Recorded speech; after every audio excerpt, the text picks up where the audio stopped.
تصور کریں کہ آپ کو ایک ایسے شخص کے دربار میں بھیجا گیا ہے جو خود کو خدا کا نبی کہتا ہے اور آپ کے ہاتھ میں ایک خط ہے جو اسے صاف صاف جھوٹا کہتا ہے، اور یہ کوئی خفیہ مشن نہیں ہے، آپ کو یہ خط سب کے سامنے دینا ہے۔ جی، آج ہم اس نوجوان کی کہانی میں گہرائی تک جائیں گے جسے اس ناممکن مشن پر بھیجا گیا تھا۔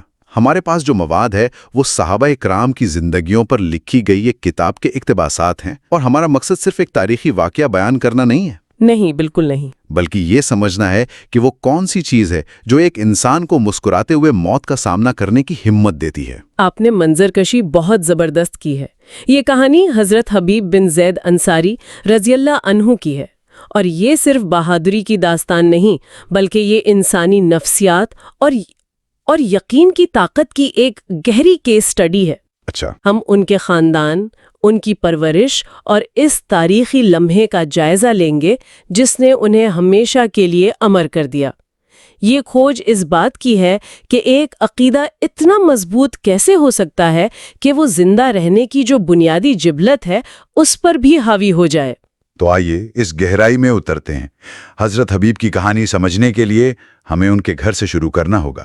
جی، وہیں سے ابتدا کرنی پڑے گی۔ ان کی پرورش ایک ایسے گھرانے میں ہوئی جہاں ایمان کی روشنی پہلے سے ہی پھیلی ہوئی تھی۔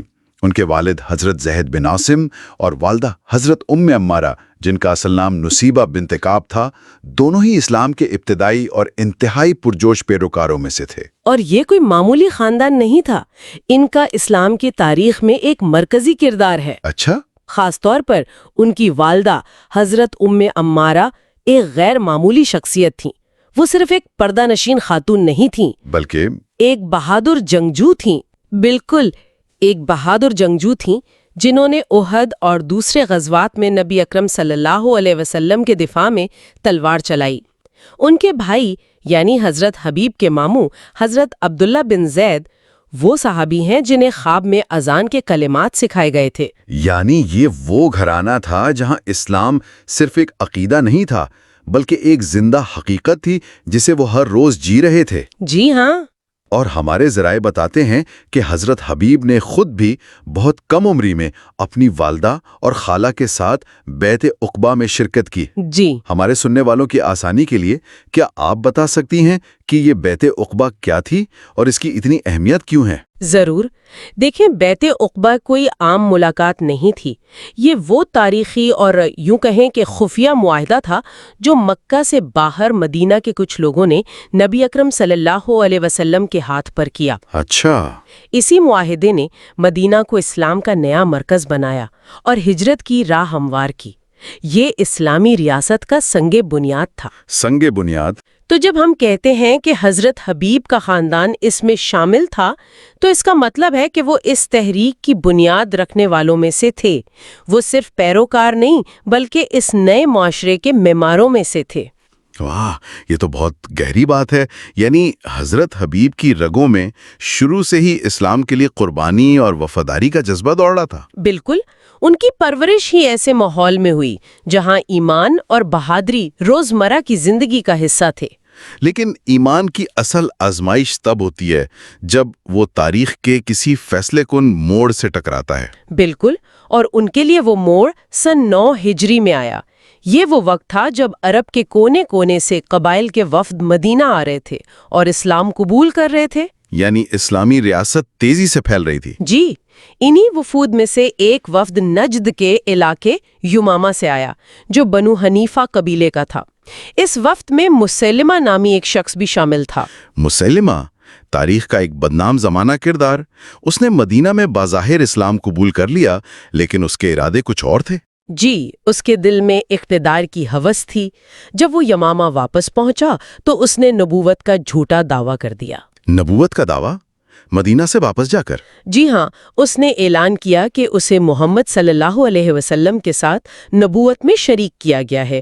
یہاں یہ سمجھنا ضروری ہے کہ مسلمہ کا قبیلہ بنو حنیفہ عرب کے سب سے طاقتور اور زرخیز علاقوں میں سے ایک کا مالک تھا۔ تو اس کا دعویٰ صرف مذہبی نہیں تھا؟ نہیں، یہ مدینہ کی نئی اسلامی ریاست کے لیے ایک بہت بڑا سیاسی اور معاشی خطرہ تھا جو اسے 2 ٹکڑوں میں تقسیم کر سکتا تھا۔ تو یہ ایک طرح کی بغاوت تھی جسے مذہبی رنگ دیا جا رہا تھا۔ بالکل درست۔ یہ صرف ایک فرد کا دعویٰ نہیں تھا بلکہ ایک طاقتور قبیلے کی حمایت سے ایک متوازہ ریاست قائم کرنے کی کوشش تھی۔ جی، اور اپنی اس جسارت کو مزید بڑھاتے ہوئے اس نے نبی اکرم صلی اللہ علیہ وسلم کو ایک خط لکھا جس میں اس نے کہا کہ آدھی زمین میری اور آدھی قریش کی، یعنی وہ اقتدار میں شراکت کا مطالبہ کر رہا تھا۔ اس خط کا جواب تو یقیناً بہت فیصلہ کن دیا گیا ہوگا۔ جواب بہت واضح اور 2 ٹوک تھا۔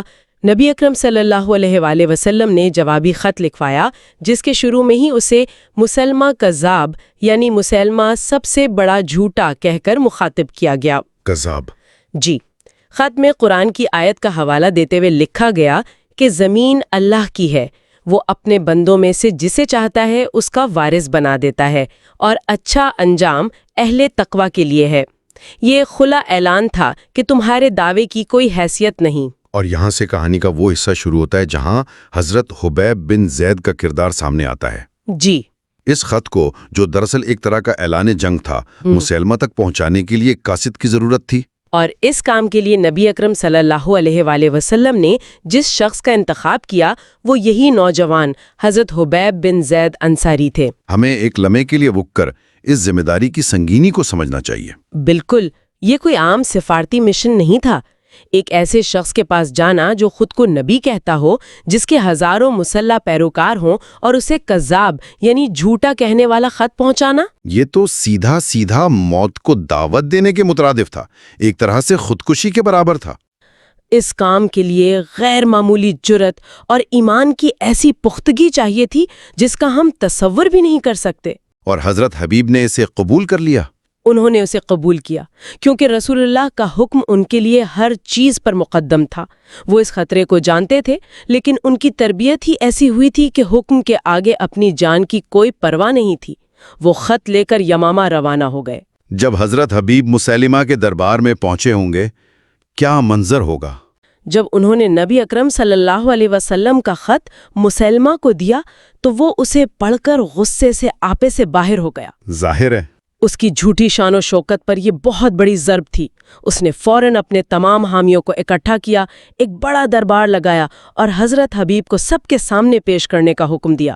منظر سوچیں ذرا، ایک طرف مسلمہ کذاب تکبر اور غصے میں بھرا ہوا اپنے مسلح حامیوں کے درمیان بیٹھا ہے، اور دوسری طرف ایک تنہا نوجوان قاصد حضرت حبیب بن زید جو صرف اپنے ایمان کے سہارے وہاں کھڑا ہے۔ مسلمہ نے غالباً انہیں ڈرانے اور اپنے لوگوں پر اپنی دھاک بٹھانے کے لیے پہلا سوال پوچھا، کیا تم گواہی دیتے ہو کہ محمد صلی اللہ علیہ وسلم اللہ کے رسول ہیں؟ حضرت حبیب نے بغیر کسی جھجک کے پوری قوت اور یقین سے جواب دیا، ہاں، میں گواہی دیتا ہوں کہ محمد صلی اللہ علیہ وسلم اللہ کے رسول ہیں۔ ان کی آواز میں کوئی خوف نہیں تھا، صرف سچائی کی گونج تھی۔ اس کے بعد مسلمہ نے اپنا اصل سوال پوچھا جس سے وہ اپنی نبوت منوانا چاہتا تھا۔ اس نے کہا، اچھا، تو کیا تم گواہی دیتے ہو کہ میں اللہ کا رسول ہوں؟ اور یہاں حضرت حبیب کا وہ جواب آتا ہے جو تاریخ میں امر ہو گیا۔ انہوں نے حقارت اور نفرت سے مسلمہ کی طرف دیکھا اور کہا، میں بہرا ہوں، تیری بات نہیں سن سکتا۔ 1 منٹ، انہوں نے یہ جواب ایک مسلح حکمران کے منہ پر دیا جس کی جان اس کے ہاتھ میں تھی؟ جی ہاں، یہ صرف بہادری نہیں، یہ تو کچھ اور ہی سطح کی بات ہے۔ یہ صرف ایک انکار نہیں تھا، نہیں، یہ اس جھوٹے نبی کی سب سے بڑی تذلیل تھی۔ اس جواب میں ایک واضح پیغام تھا کہ تمہارا دعویٰ اتنا بے وقات اور جھوٹا ہے کہ میں اسے سننے کا تکلف بھی نہیں کرنا چاہتا۔ یہ نبی اکرم صلی اللہ علیہ وسلم سے غیر متزلزل وفاداری اور محبت کا سب سے بڑا اور عوامی ثبوت تھا۔ اس جواب پر مسلمہ غضبناک ہو گیا اور اس نے انسانیت سوز ظلم کی انتہا کر دی۔ اس نے اپنے جلاد کو بلایا اور حکم دیا کہ ان کا ایک ایک عضو کاٹا جائے۔ جلاد آگے بڑھا اور اس نے حضرت حبیب کے جسم کا ایک ٹکڑا کاٹ دیا۔ جسم کا ایک حصہ کٹنے کی تکلیف کا تصور ہی محال ہے۔ اس کے بعد مسلمہ نے پھر وہی سوال دہرایا، کیا تم گواہی دیتے ہو کہ میں اللہ کا رسول ہوں؟ اس سے لگا کہ جسمانی اذیت ان کے عزم کو توڑ دے گی، لیکن ایسا نہیں ہوا۔ شدید تکلیف کے باوجود حضرت حبیب نے پھر وہی جواب دیا، میں بہرا ہوں، تیری بات نہیں سن سکتا۔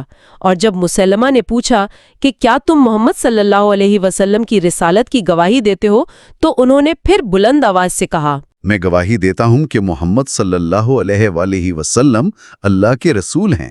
اس کے بعد ظلم کا یہ سلسلہ چلتا رہا۔ جلاد ان کے جسم کا ایک ایک حصہ کاٹتا اور مسلمہ ہر بار اپنا سوال دہراتا، اور ہر بار ہر زخم کے ساتھ ہر عضو کے کٹنے پر حضرت حبیب کی زبان سے مسلمہ کے لیے صرف خاموشی یا نفرت بھرا انکار نکلتا، اور نبی اکرم صلی اللہ علیہ وآلہ وسلم کے لیے رسالت کی گواہی، اشہد ان محمد الرسول اللہ۔ یہ سلسلہ چلتا رہا یہاں تک کہ ان کا پورا جسم گوشت کے لوتھڑوں کا ڈھیر بن گیا اور ان کی روح اپنے رب کے حضور پرواز کر گئی۔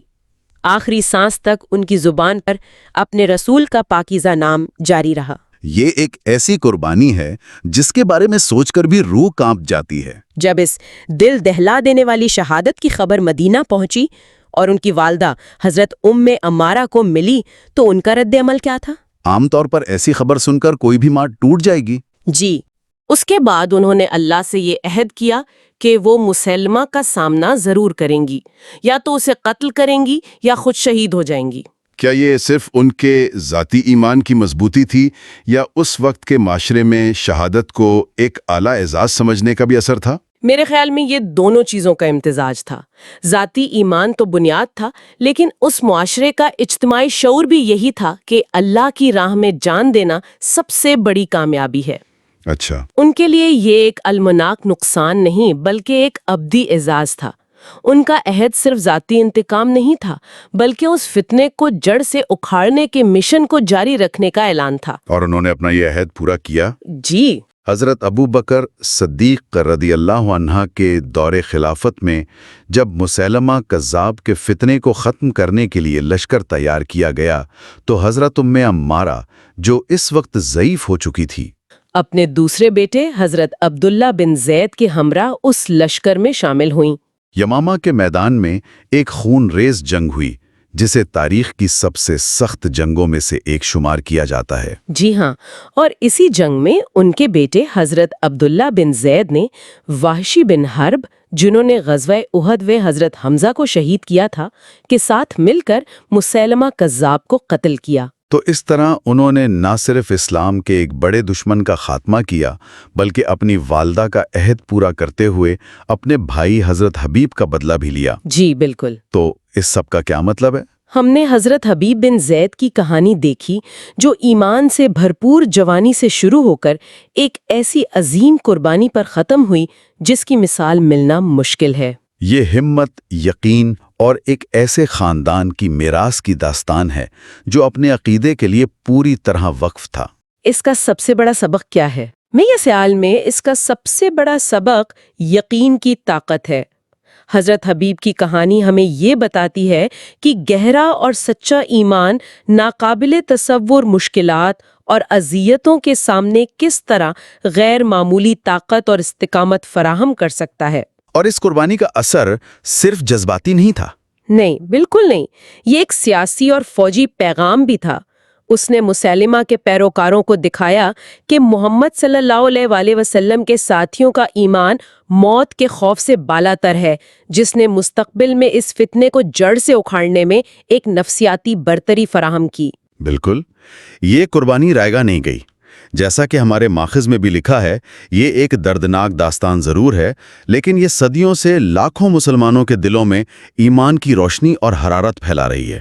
یہ صرف ماضی کا ایک قصہ نہیں بلکہ یہ ہر دور کے لیے ایک مشعل راہ ہے کہ جب انسان کسی مقصد کو اپنی جان سے زیادہ عزیز رکھتا ہے تو کوئی بھی طاقت اسے جھکا نہیں سکتی۔ اور یہ یاد رکھنا بھی ضروری ہے کہ یہ طاقت ایک خاص تربیت اور ماحول سے آتی ہے۔ جی ہاں، وہ خاندانہ جس میں ان کی پرورش ہوئی، ان کی والدہ کی بہادری اور بچپن میں رسول اللہ سے کیا گیا عہد، ان سب چیزوں نے مل کر اس کردار کو تشکیل دیا جو مسلمہ کے دربار میں فولاد بن کر کھڑا رہا۔